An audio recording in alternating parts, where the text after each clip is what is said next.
Dalam kitab Sabta Pujangga dan juga Primbon Jayabaya karya Ronggo Warsito menceritakan, konon setelah merasa cukup berguru kepada Syekh Samsuddin Al-Wasil hingga kiamat kubro,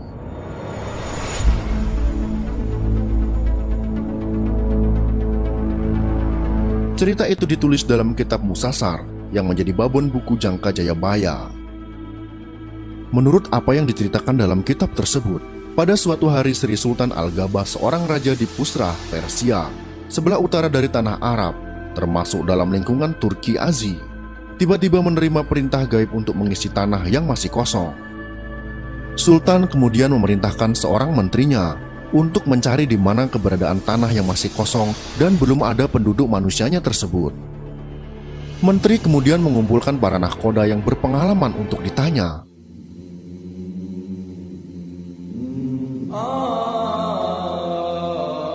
Hingga akhirnya dapat keterangan bahwa di sebelah timur laut Hindustan yang berjarak kira-kira perjalanan 40 hari dan 40 malam berlayar, ada sebuah pulau panjang dan mempunyai lebih dari 20 gunung tinggi dan dikelilingi ratusan bukit beraneka warnanya.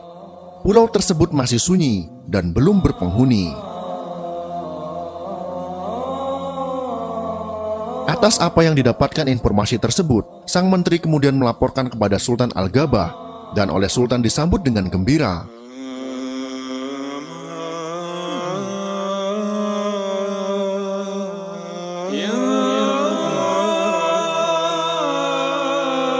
Kemudian Sultan memerintahkan untuk mempersiapkan 20.000 orang dengan dilengkapi senjata dan perlengkapan kehidupan secukupnya, yang selanjutnya mereka dikirim ke Pulau Jawa untuk dijadikan bibit manusia di pulau tersebut.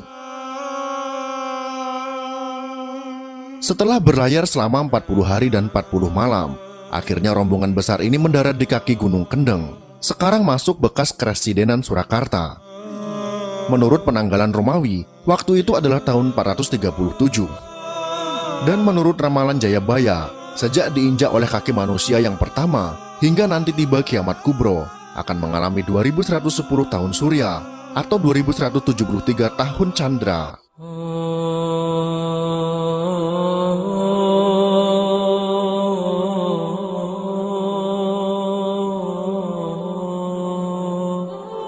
Waktu rombongan pertama memasuki tanah Jawa ini, keadaan Pulau Jawa masih sangat sunyi dan angker. Dari 20.000 pendatang itu, yang rencananya dibuat bibit manusia di tanah Jawa, akhirnya hanya tersisa 20 orang saja yang masih hidup.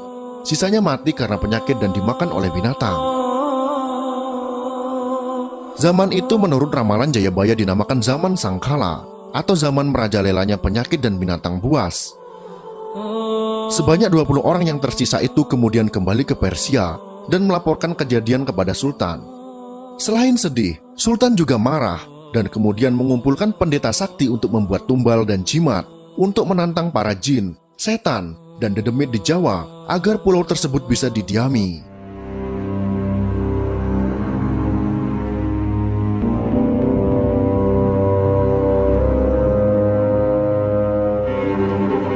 Selanjutnya Sultan kembali mengirimkan 20.000 orang lagi dari golongan bangsa Keling, Kandi, dan lain sebagainya.